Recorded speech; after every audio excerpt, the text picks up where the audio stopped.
कानून में सही गलत जो लिखा है उसको कैसे चकमा देना है वही खेल करते हैं। और डिलिमिटेशन को आप समझिए, एक मिनट सर, डिलिमिटेशन को आप समझिए। डिलिमिटेशन होता है ना, ये एक प्रक्रिया है। अब इसके लिए कोई भी लेम एक्सक्यूज देने की जरूरत नहीं कि कहीं जनसंख्या ज़्यादा कम, ये उसको रोकने की कोशिश है। ये एक संवैधानिक प्रक्रिया है, उसको होना चाहिए। टाइम पे नहीं हुआ तो जब संभव है करिए, फटाफट करिए। इसका कारण क्या होता है, इसके पीछे जो खेल होते हैं।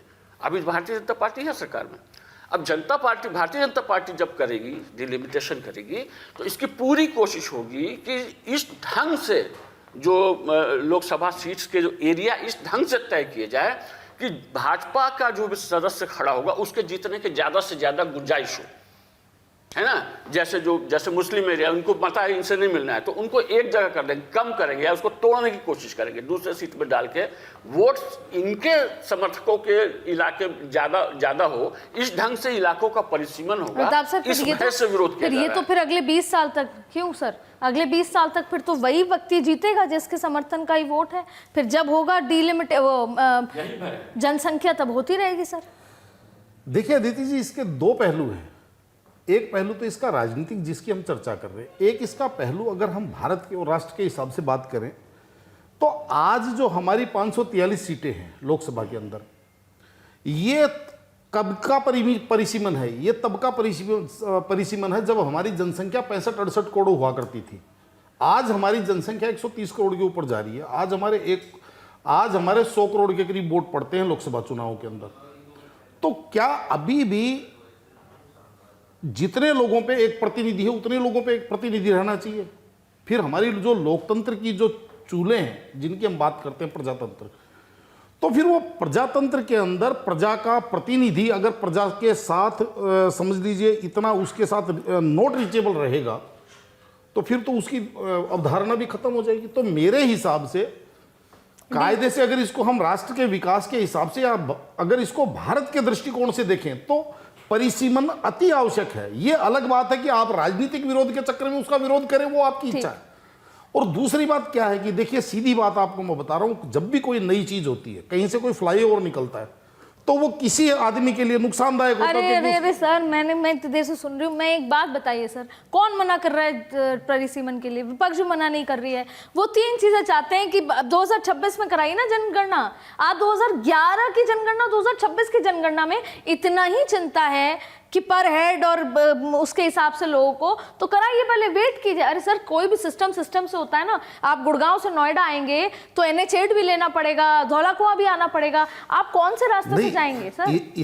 इसमें क्या है कि अगर आपको अपनी मंजिल समझ लिए प्राप्त करनी है और आप उसके अंदर का साथ देना चाहते हैं, तो जैसे सरकार ने लोकसभा में कहा था कि भाई आप जिस फार्मूले को कहोगे वो फार्मूला हम लागू कर लेंगे, तो आप परिसीमन के समर्थन में आइए। अरे सर, समर्थन में आ भी गए तो कोई रातों रात थोड़ी हो जाएगा जनगणना वो अपना 2.5-3-4 साल लेगी। तो सरकार तो ये कह रही थी कि हम जनगणना को छोड़ देते हैं, हम अनुपातिक रूप से कर देते हैं कि भाई जो भी है उसका 1.5 गुना कर देते हैं। ये दो अलग बातें हैं। अनुपातिक 50% अलग है कि अगर तमिलनाडु की 39 सीट सांसद है तो 50% बढ़ेंगी, केरला की जितनी है उसकी उतनी बढ़ेंगी, राजस्थान की अगर 25 है तो उसकी 50% बढ़ेंगी। ये एक अलग मुद्दा है, ठीक है। और जनगणना एक अलग मुद्दा है। क्यों सर? मेरा क्योंकि शो खत्म हो रहा है, मैं जल्दी पूछना चाहूंगी सर, जनगणना में SC ST OBC की भी तो वो आएगी सर। देखिए, ये सारी बातें अटकाने वाली बातें हैं। जनता ने किसको चुना है? सरकार उसके चुना है, वो तय करेगी कि कैसे क्या काम करना है। जो जनसत्ता में नहीं है वो क्यों तय करेंगे कि हम जो कह रहे हैं उस हिसाब से करो? सर, तो विपक्ष है क्यों फिर? सर, विपक्ष फिर होता है कि विपक्ष तो होता है इसलिए कि अगर सरकार कोई गलत फैसला कर रही हो तो खड़ी होगी। नहीं बोले, लेकिन करेगी सरकार वही। तो आपने तो ये कह दिया कि विपक्ष का कोई काम ही नहीं है। फिर व्हाट इज इट? नहीं, बिल्कुल नहीं। आप विपक्ष के हिसाब से नहीं काम करेगी सरकार। नहीं सर, सरकार अपने हिसाब से काम करेगी, पर क्या काम कैसे होना है विपक्ष बोल तो सकती है सर। बोले ना, मैं कह रहा हूं जनगणना 2011 पे हो रहा है तो ठीक है। सरकार जो चाहेगी, सरकार रहेगी, वो अपने हिसाब से तय करेगी। सुधार करवाना कि जैसे आज की तारीख में विपक्ष क्या कर रहा है। सुधार में बातचीत तो आजकल होती नहीं है, विरोध ही होता है। आज की तारीख में देखिए, जैसे हमारे यहाँ कहा जाता है जब आप गलत बस पकड़ते हैं तो गलत स्टेशन पे पहुंचते हैं, विपक्ष बार बार गलत स्टेशन पे पहुंचता है। विपक्ष कहता है कि आप जीएसटी मत लाइए, आप इनकम टैक्स रिफॉर्म मत कीजिए, सर, आप आज मैं 370 बात मत कर रही हटाइए, हूँ यानी कि कुछ भी मत कीजिए। जैसे 1990 में देश चल रहा था, आप उसी तरीके से देश चलाते रहिए। तो ये चीज तो लॉजिकल नहीं है ना भाई। कहने का तात्पर्य मैं कहूं कि आपके स्टूडियो को मैं रिन्यू करवाना चाहता हूं। सही गलत की तो बात ही राजनीति में आपने खत्म कर दी है। आखिरी 40 सेकंड सर, ये जो सारे मुद्दे को हम बहस में खत्म कर देते हैं, जो संसद में हो रहा है वो वहीं हो रहा है, यहाँ भी हो रहा है।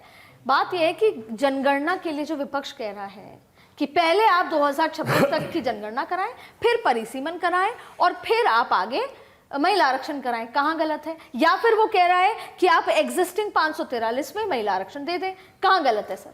देखिए, विपक्ष की ये सारी बातें अपना समर्थन देने की शर्त है। हम समर्थन तभी देंगे जब आप ये चीजें करेंगे, वो उसका राइट है। आपको लगता है हम सरकार में हम कर सकते हैं तो कर लीजिए। नहीं कर पाए, नहीं कर पाने का मतलब क्या है? नहीं कर पाने का मतलब है कि जनता नहीं चाहती है, क्योंकि 2/3 बहुमत आपको होगा तभी आप डिलिमिटेशन करेंगे, और 2/3 बहुमत आपको तब होगा जब आप विपक्ष का विश्वास लेंगे। अब विपक्ष का विश्वास आप ले नहीं पा रहे तो विपक्ष को क्यों कोस रहे हैं? चलिए, अब घूल फिर के जो आखिरी सवाल है वो ये है कि अगली बारी किसकी है? मैं 1 सेकंड दूंगी। अगली बारी सर किसकी है? अब आपको लगता है कि उद्धव ठाकरे के तो गए, अगली पार्टी कौन है सर?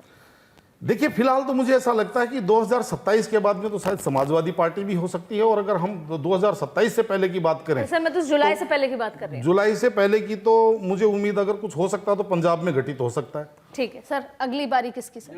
लगता है डीएमके का समर्थन आ जाएगा। ठीक है सर, अगली बारी किसकी है सर?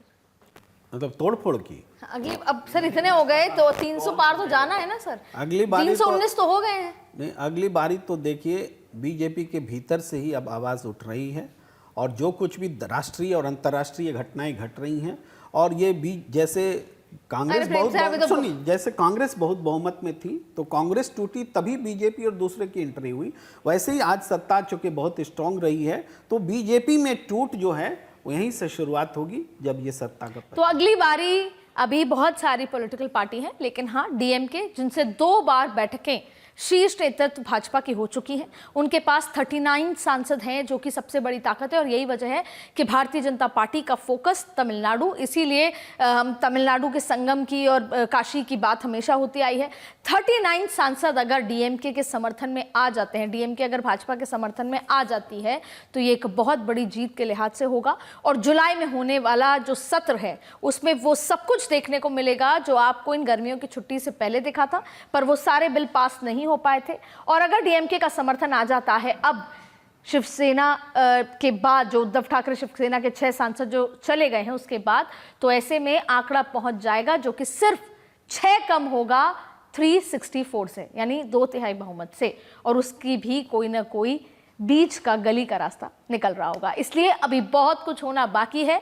ये पूरा जून खत्म होते होते आपको बहुत सारे बदलाव, चाहे फिर वो टीम में मिल जाएंगे, और जून जुलाई अगस्त आते आते आपको नरेंद्र मोदी की कैबिनेट में भी तमाम सांसद में से कुछ चेहरे दिख सकते हैं जो बागी होकर आज भाजपा को समर्थन दे रहे हैं।